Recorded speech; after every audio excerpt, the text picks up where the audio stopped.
Bueno, el día de hoy lo que vamos a ver entonces es la insuficiencia cardíaca en el contexto de la enfermedad valvular como su causa, ¿no? Nosotros, quisiera sacar, ahí está, que veo bien. Bueno, yo, como dijo la doctora Modelo, trabajo, en realidad estoy médica de familia, trabajo en el servicio de clínica médica del hospital y en la sala de cardiología donde me encuentro realizando mi formación de posgrado. Y bueno, la idea es hablar un poco de este tema. Vamos a repasar, si les parece, muy rápidamente, cualquier cosita, si no se me escucha o algo, me frenan. Lo que ya habíamos hablado en clases anteriores de la insuficiencia cardíaca, es un síndrome clínico, ¿sí? La característica es la presencia o antecedentes de síntomas y signos, ¿no? Típicos, secundarios a una alteración estructural o funcional del corazón, que resulta o en una reducción del gasto cardíaco o en un aumento de las presiones de llenado, en reposo o en esfuerzo, y lo vamos a corroborar por métodos invasivos no invasivos o aumentos de péptidos natriuréticos. ¿Y cuáles son las causas que la producen? Puede ser por alteraciones de miocardio, disfunción sistólica, diastólica o ambas, endocardio, pericardio o válvulas, que es el tema de hoy. También alteraciones de ritmo de conducción. La causa valvular no es ni cercana a la primera causa de insuficiencia cardíaca, ¿sí? Esa es la causa coronaria, pero bueno, es una de las causas. Ahora vamos a ir viendo más o menos cómo la encontrábamos, en qué lugar está epidemiológicamente, ¿sí? Y recordemos rápidamente las clasificaciones de la insuficiencia cardíaca. Por un lado la clasificamos como fracción de eyección conservada, levemente reducida o reducida, y ahora últimamente el concepto de mejorada, que es aquella que mejora 10 puntos o más luego del tratamiento y luego se mantiene por encima del 40%. También según su forma de presentación, ¿sí? Crónica aguda, de novo, que es la que se presenta como primera vez, y aguda descompensada. Como decíamos, la causa valvular no es la principal causa, pero sí tenemos que tener en cuenta, para nosotros que hacemos consultorios sobre todo, que a mayor edad la causa coronaria disminuye y aumenta la causa valvular hipertensiva. Entonces, ya como primera instancia, pensemos en un paciente que viene a nuestro consultorio con un cuadro de insuficiencia cardíaca, y nosotros, para pensar en una causa valvular, en principio vamos a esperar que sea un paciente, digamos, de más años que no joven, ¿sí? Eso como primera idea. Recordemos un poco los síntomas y signos típicos. Hoy por hoy con el modelo neurohormonal de lo que es la insuficiencia cardíaca, por ahí no van a ver que dice los signos anterógrados, retrógrados, derechos, izquierdos, sino que tenemos así como forma más general los signos más típicos, menos típicos, más específicos, menos específicos. Esto les queda como para repasar un poquito, que siempre es útil tenerlo a mano. Y como siempre, los criterios de Framingham, que nos van a ayudar siempre como para determinar una paciente con alta probabilidad de tener insuficiencia cardíaca, ¿sí? Los criterios mayores y menores. Dos mayores o uno menor o uno mayor y dos menores me muestra un paciente que tiene altas chances de tener insuficiencia cardíaca, ¿sí? Y además, en esta otra tablita, como para que después la miren tranquilos, tenemos otra cosa que es muy importante, que es la sensibilidad y especificidad de cada signo y síntoma. Hablamos mucho de signos y síntomas porque es un síndrome clínico, ¿sí? Entonces, ver, por ejemplo, que signos como la ingurgitación yugular tiene baja sensibilidad pero alta especificidad, eso me va a servir, ¿sí? Este, para pensarlo en un paciente que por ahí tiene ingurgitación yugular, bueno, es muy posible que tenga una insuficiencia cardíaca. La disnea de esfuerzo, por el contrario, tiene una alta sensibilidad pero una baja especificidad, pero tiene un valor predictivo negativo de 100%, ¿sí? O sea, un paciente que no tiene disnea de esfuerzo no tiene insuficiencia cardíaca prácticamente, ¿sí? Eso está bueno tenerlo siempre a mano. Y por otro lado, la patología valvular, vamos a dividirla según las cámaras, derecha e izquierda, ¿sí? Y según mecanismos, insuficiencia, estenosis o ambas. Más o menos en eso se clasifican la patología valvular en sí. Bueno, nosotros pensamos por ahí, o yo pensé en la clase desde el punto de vista del médico clínico, que en el consultorio o mismo en una sala con un paciente que no conoce o que está conociendo recién, ve que tiene insuficiencia cardíaca o por lo menos signos y síntomas de insuficiencia cardíaca y lo va a empezar a estudiar. ¿En qué momento sospecharía yo que la causa de esa insuficiencia cardíaca es valvular? ¿Esto por qué me sirve? Porque el tratamiento, sobre todo, como vamos a ver a continuación, cambia bastante, ¿sí? Entonces hay que tenerlo en cuenta, por lo menos una sospecha, un grado de sospecha. También vamos a hablar de la orientación diagnóstica y un esbozo terapéutico que no va a pasar por nuestras manos, pero bueno, que podemos irle adelantando al paciente o incluso nosotros mismos tenerlo en cuenta, ¿no? A ver con quién lo derivamos y qué hacemos con ese paciente. Para lograr esto vamos a hablar del tipo de paciente, de la epidemiología más o menos que encontramos en cada patología, los signos y síntomas típicos de la enfermedad valvular que se van a presentar asociados a los síntomas y signos de la insuficiencia cardíaca, y qué estudios complementarios son más útiles para cada situación particular, y algún esbozo, como decía, del tratamiento que ese paciente probablemente tenga. Bien, hasta ahí todo bien, ¿no? Ustedes, no sé, voy mirando en el chat a ver si hay alguna pregunta, pero todo bien parece. Arrancamos con estenosis aórtica, que la puse primero básicamente porque ya hablamos del tema en el curso y, bueno, es como la vedette un poco de la patología valvular y es frecuente, entonces hay que tenerlo en mente. La estenosis valvular aórtica degenerativa es la causa más frecuente, ¿sí? De las etiologías en pacientes adultos. Más que nada lo voy a ver en pacientes añosos, ¿sí? En general mujeres, y el proceso aterosclerótico va a comenzar en el anillo y va a ir invadiendo senos y comisuras, y esto es lo que va a hacer que se restrinja la apertura valvular. ¿Esto qué sucede, qué genera hemodinámicamente? Que la precarga va a aumentar y en un momento el ventrículo que va a generar una hipertrofia compensadora, esa capacidad compensadora se va a agotar y vamos a empezar a ver fibrosis, disminución de la fracción de eyección y un aumento de los volúmenes ventriculares. También vamos a tener una insuficiencia mitral funcional y un aumento de presiones diastólicas, todo transmitido hacia atrás, por así decirlo, a partir del el obstáculo que representa en este momento la válvula aórtica, ¿sí? Entonces las presiones se van a ir aumentando y transfiriendo hacia la cámara previa, digamos, y incluso hasta llegar al capilar pulmonar. Bien. Ay, no sé por qué no me parece. ¿Cuál es la clínica de esta patología particular, además de lo de la insuficiencia cardíaca? Particularmente los pacientes tienen síncopes, que eso por ahí es como lo más distinto del resto de las patologías valvulares. Van a tener angor también y disnea.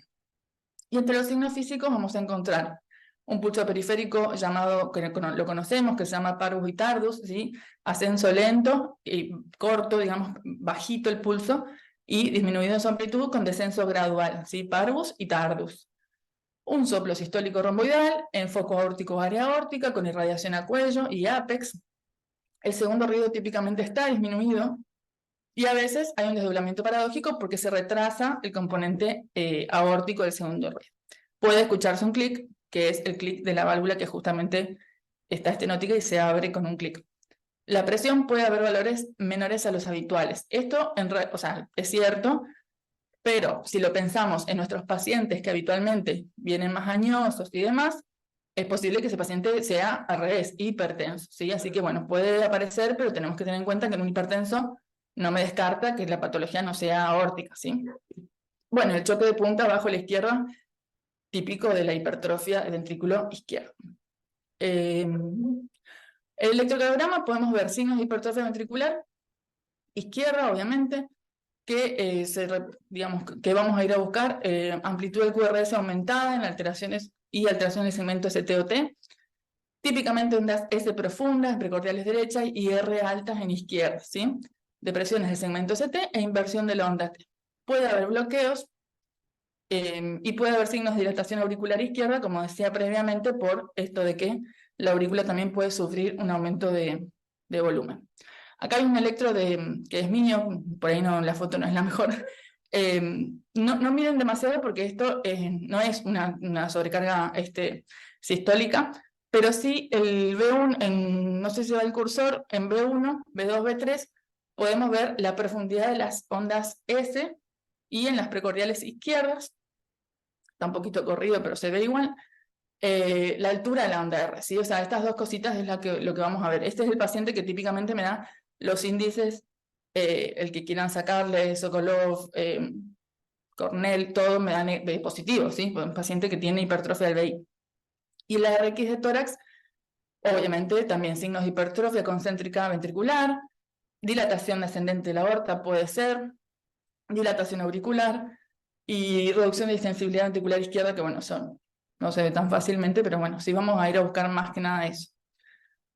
Siempre ecocardiografía, van a ver que lo voy a repetir en cada patología valvular, es como uno de los principales métodos diagnósticos. ¿Por qué? Porque siempre nos va a permitir determinar la presencia de elementos que van a orientar sobre la etiología de esta estenosis, o sea, por qué tiene la estenosis.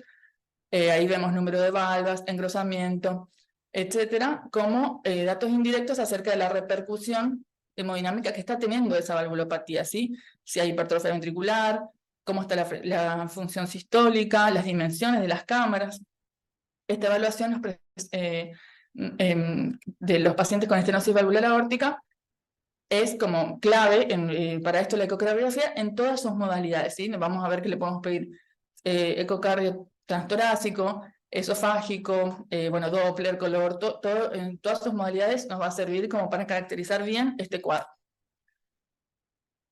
Bien, otros métodos diagnósticos que el paciente por ahí vamos a ver que los tiene, que ya se los pidieron, o que por ahí después el cardiólogo lo va a pedir, un ecoestrés con dobutamina, eso se pide más que nada para determinar si esta caída de la FEI, este deterioro de la función es por la estenosis aórtica o por un realmente bajo gasto, digamos, por deterioro miocárdico, ¿sí? Más que nada para diferenciar esas dos cosas. Nosotros, si pensamos como clínicos, es improbable que lo pidamos.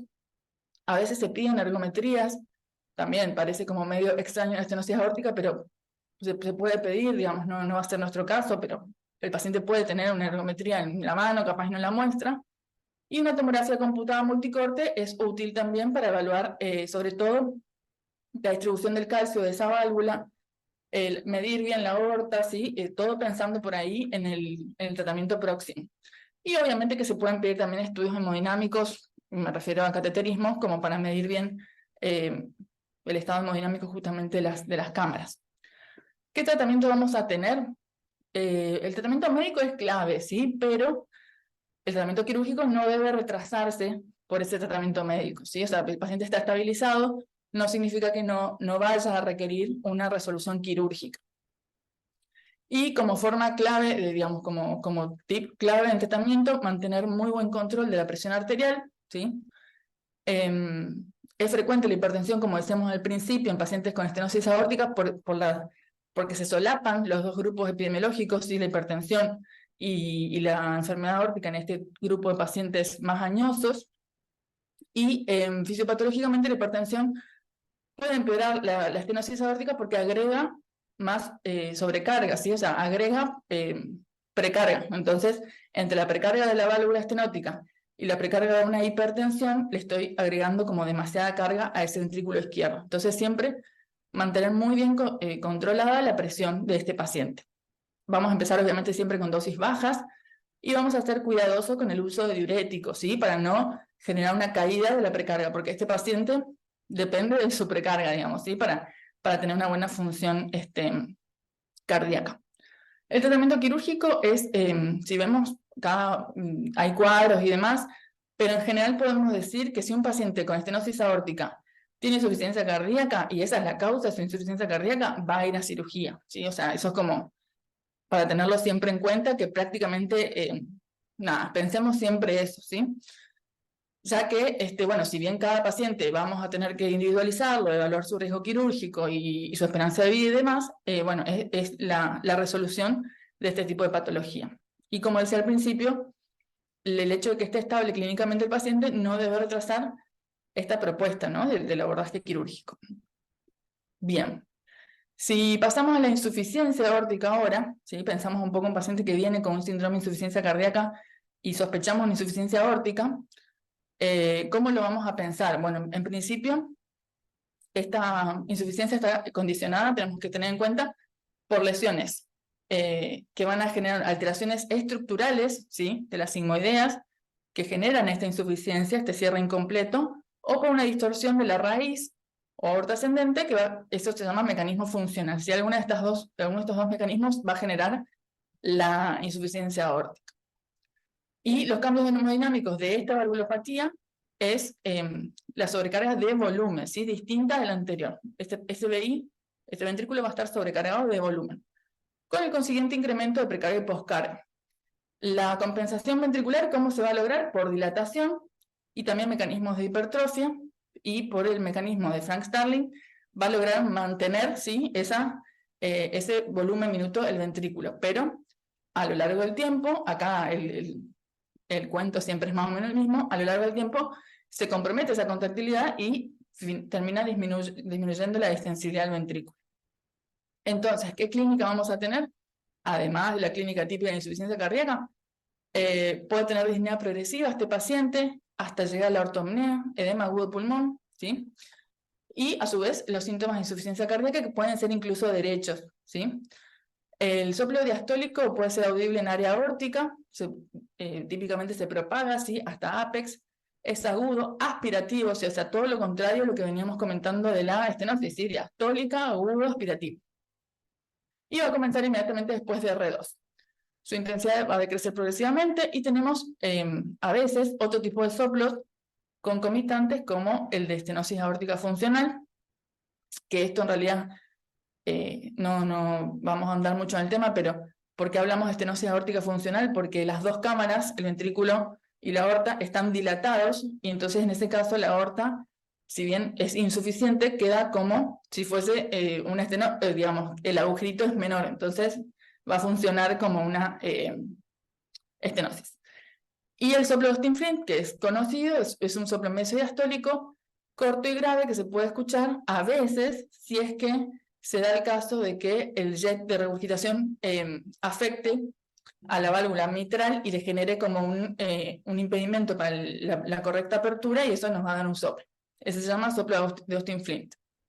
El pulso, al revés del anterior, se llama Stellar, es amplio, brusco, con rápido colapso, ¿sí?, alto y baja rápidamente y finito, digamos, angostito, porque piensen que va mucho volumen, ¿sí?, que eyecta el ventrículo y rápidamente, como hay regurgitación, digamos, no es que vuelve, pero digamos el pulso rápidamente va a colapsar. Después tenemos todos los signos y síntomas que conocemos de esta patología, que es muy florida: baile arterial, el baile arterial cervical, el signo salutatorio de Mosset, el signo de Hill, que si se acuerdan es la diferencia entre presiones de miembros inferiores y superiores mayor a 40. Choque de punta en cúpula de Barr, también un latido desviado abajo y afuera, pero en cúpula, ¿sí? O sea, amplio y digamos como la bola de billar que dicen los libros. Y un aumento de presión diferencial podemos observar en estos pacientes, ¿sí? Porque la TA diastólica, mismo por la regurgitación y por la disminución de resistencia periférica que acompaña este cuadro, va a disminuir. Entonces hay mucha presión diferencial porque la diastólica está más baja de lo normal, digamos, ¿sí? Eso es lo que vamos a encontrar en un paciente en donde yo puedo llegar a sospechar este cuadro de insuficiencia cardíaca es por una insuficiencia aórtica, ¿sí? ¿Y cómo lo termino de diagnosticar? Bueno, el electrocardiograma, obviamente lo vamos a pedir, y el patrón va a ser de sobrecarga diastólica del VI, ondas T positivas, altas, acuminadas sobre todo en B5, B6. En etapas más avanzadas puede haber un bloqueo también de rama izquierda. Y la RX de tórax, vamos a tener un aumento de la irradiación cardiotorácica, casi siempre, o sea, como signo clave, ¿sí? Dilatación de aorta ascendente puede haber y algún signo de hipertensión venocapilar, más o menos como vemos acá. Y obviamente acá viene el ecocardio, que es la estrella de todas las valvulopatías.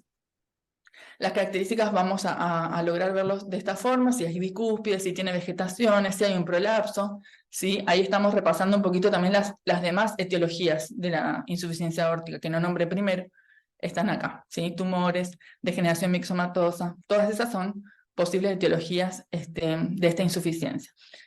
Las características de la raíz: está dilatada, si hay un aneurisma, etc. Bueno, las características del VI, como ya dijimos, y qué impacto tiene este jet regurgitante en la cámara cardíaca, ¿sí? Que puede, como dije hace un ratito, condicionar un cierre precoz de la válvula mitral. Y otras afecciones concomitantes de otras válvulas que no sería poco frecuente encontrar. Le pueden pedir también el transesofágico, la resonancia magnética, el cateterismo, ergometría, también parecido al anterior. Como para